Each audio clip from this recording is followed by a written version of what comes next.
I said this with Venezuela and I said this with Iran. If we have the capability of using the U.S. military for regime change in foreign countries, why can we not go in and deport the foreign invaders that's happening that are here on American soil? Like, why can we not put a stop to the foreign invasion? And you can chalk up the benefits of Iran and foreign excursions all you want, and I think there is room to be, actually maybe there is potential benefit for Americans, but the order of operations matters. And like we saw in Austin yesterday with the mass shooting with the Muslim Senegalese 53-year-old naturalized citizen, right?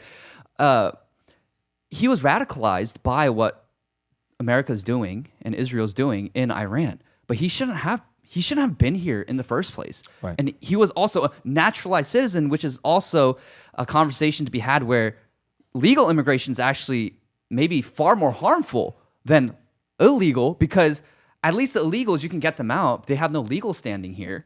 But with legal, they're protected by law. And then so we do have to have a broader conversation of not only mass deportations of illegals, but also denaturalization and deportations of people who hate America, hate its history, hate its founding, hate its culture, hate our God. And that's a conversation to be had. But the order of operations matters.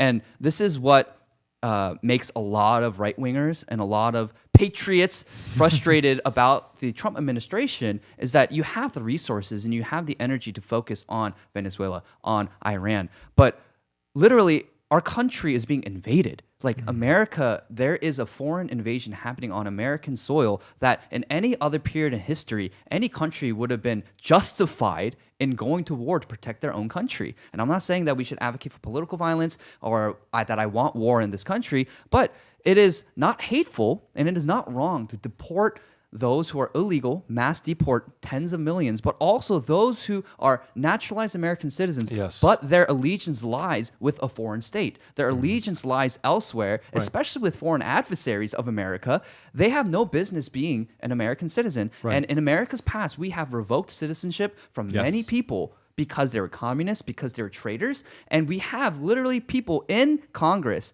in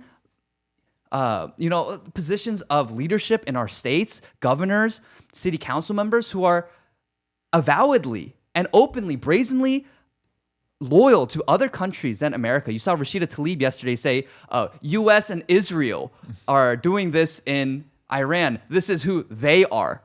Right? Rashida Tlaib does not consider herself an American. So if you don't consider yourself an American, then you have no business being here. And then so I do think that we need to continually push. And yes, during the first year of Trump's administration, there was a net negative amount of migration. Great. But there's a very short time frame in which we can achieve mass deportations. We control the House, the Senate, the White House, and if you want to say the Supreme Court as well, which, the Supreme Court has been working against Trump, so that's a whole nother conversation. But yeah, we need to really, really be okay with taking mass political action to deport foreign invaders, because if we don't do it now, then it'll never get done. And we have a limited time frame to do so. And so this is, I think, the biggest contention that a lot of people disenfranchised and disillusioned by the current Trump administration have. And I think they're correct. I think we should focus more. And the number one sole priority, the first, second, third priority of the Trump administration and the GOP has to be mass deportations. Everything else, yes, geopolitics matters because geopolitics and foreign policy dictate where we got our resources and all these things, right? But the number one priority has to be mass deportations. Everything else, from wanting to abolish abortion, from wanting to protect our children from the scourge of transgenderism and this radical gender ideology, from securing jobs for Americans and the future of Americans, to have safe neighborhoods again. All these things are downstream from mass immigration. If mass immigration did not happen, Zohran Mamdani would not be the mayor of New York City, one of America's, if not America's greatest city, and all these things. And so this is the number one priority, and it has to be the number one priority. Everything else is secondary. Yeah, well said.